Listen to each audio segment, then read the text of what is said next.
This is the new J5 and it looks pretty much identical to a Range Rover Sport, particularly from the back, like the back corner. That whole area there is almost identical. The way the blacked out D-pillar, thin taillights that wrap around, connecting black trim piece with the badge in the middle. It's pretty much exactly the same. But I mean, if you're going to copy somebody, you might as well copy somebody that's getting it right. And Range Rover is renowned for presenting very good automotive designs. And this does look good. It's very clean, clutter-free, doesn't have any awkward bits or awkward angles. I mean, it does look a bit small. It looks like a shrunken Range Rover Sport, and not in like a cute way. There are some angles where it just looks a little bit off, like the front end, the way that's all just flat, this big flat panel. Just kind of looks like it's not finished yet, but yeah, overall it does look very clean and inoffensive. The Jaecoo J5 is actually one of the cheapest fully electric small SUVs you can buy right now. Prices start from $35,990 excluding on-road costs. That's the official manufacturer's list price. But if you check out Jaecoo's website, I think they're going now for $36,990 drive away. So very good value for the amount of kit that you're getting. It's also covered by an 8-year warranty, which is above the industry standard of about 5 years, and some manufacturers offer 7 years. 8 years is a long time. Power comes from a 59 kilowatt hour battery, feeding an electric motor at the front axle, so it's front wheel drive, producing 155 kilowatts and 288 newton meters. That's managed with a single gear or reduction gear automatic transmission. The power figure is pretty good for this class, but the torque is a little bit down. Most rivals offer around 320 newton meters or more, but it depends on what you stack this up against. And you've got to keep in mind this vehicle's price. I think that's what you've got to apply throughout the whole vehicle actually. Everything you look at, just remember that low price.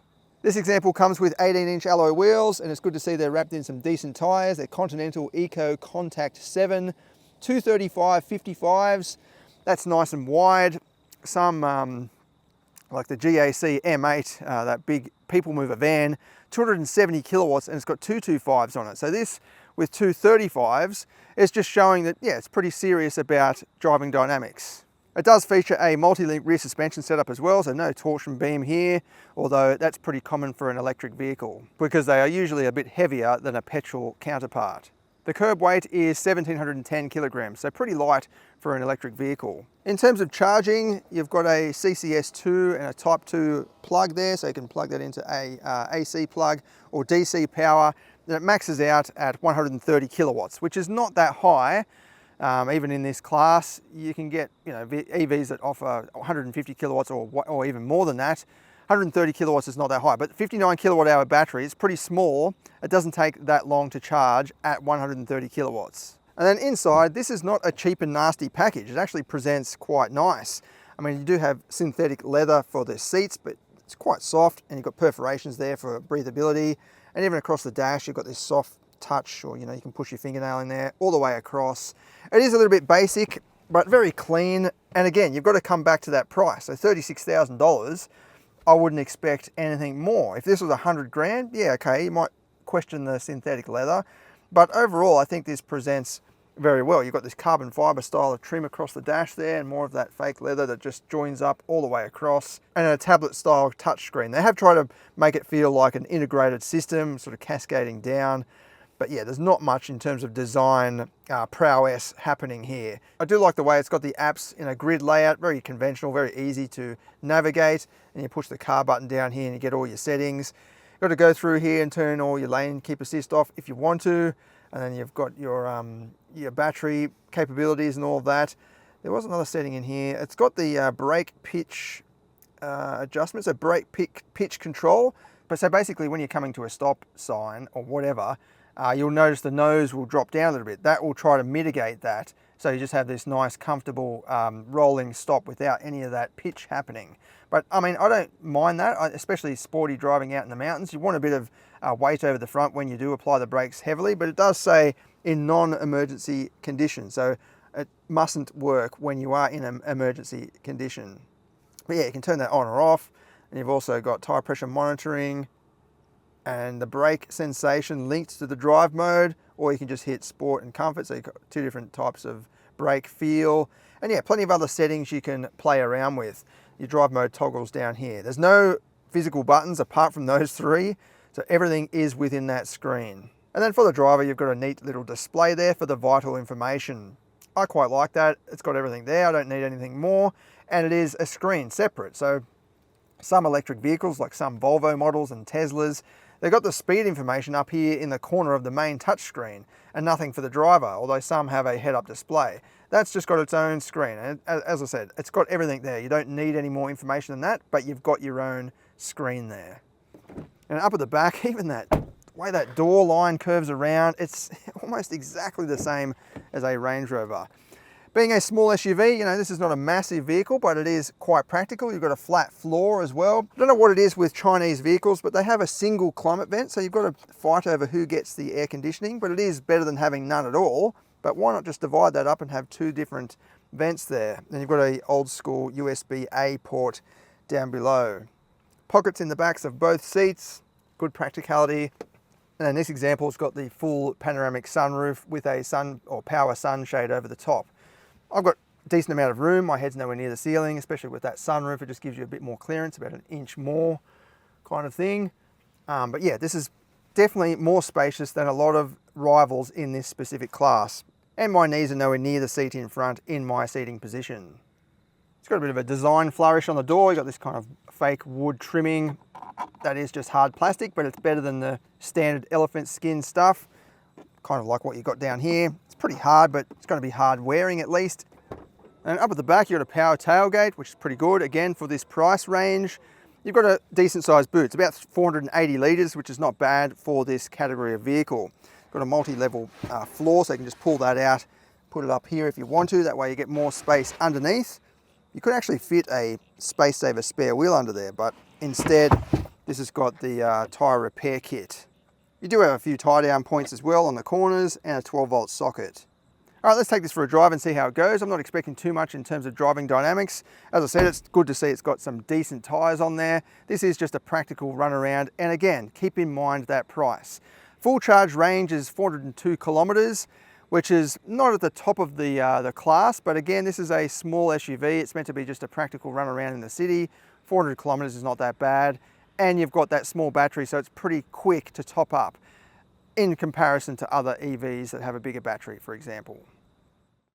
So obviously, being electric, it is very quiet and smooth, and in that sense, more luxurious than an equivalent petrol or diesel SUV in this size and shape. Throttle sensitivity is pretty responsive actually. Like it's not quite an on-off switch, but it is pretty responsive, and certainly more responsive than a petrol or diesel engine. So in that sense, it does feel kind of more sporty. But there are some modern EVs out there that, you know, are just calibrated a bit more linear, as in the more you push it, the more it will go. Whereas this, it kind of gives you a decent response from about 1/4 of the throttle sort of depression. It'll start to pick up and lift the nose a little bit. It actually goes pretty good too. For those outputs, it's actually pretty sporty. Like it's quite fast for an entry level, especially at this price range. Ride comfort is good. The suspension is absorbing this pretty ordinary road. It's got a lot of ripples and bumps you probably can't see on camera, but yeah, I think it's doing okay for this kind of vehicle. You know, you can't expect completely super braced performance handling out of this, so it does move around a little bit. There's a bit of body wobble going on, but overall I think it's fairly dynamic. The steering is probably the kind of biggest letdown in terms of engagement. Again, you're probably not expecting high levels of engagement from a vehicle like this anyway, but yeah, it's probably the kind of weakest link in terms of driving enjoyment. I mean, it's very easy and linear and quite light in action as well. Like, you don't have to worry about putting in too much effort. It's just, yeah, it doesn't give you that interaction that some rivals do provide, like the say the Mazda CX-30 or something like that. Now we've got a few different driving modes to choose from down here on this little button, including normal, sport and eco. That was in eco mode the whole time then, and yeah, it's quite responsive. So in normal and sport, you only need to move the pedal a little bit. It actually started the wheel spin there. I'll just try that again. Yeah, it picks up quite nicely. Let's see how we go through this corner here. I'll give it some. This is with the ESC left on, so it's in its default position. yeah, so it fully restricted the power then. Now it's giving me the full boost. You wouldn't have probably seen that on camera, but yeah, just completely limited the power because I just gave it full beans at the, right in the middle of the corner, and it got on top of it, which is good. It means it is, it does have a safety net there. It doesn't matter if you're a bit of a fool behind the wheel. Full power. It's grabbing for traction, but yeah, having those sort of slightly wider tires than some of the cheaper rivals, I think does really help. But it's good to see the ESC system is reasonably well tuned. Like just then it let away a little bit of wheel spin, but that was throwing it back to fourth, really unweighting that inside front tire.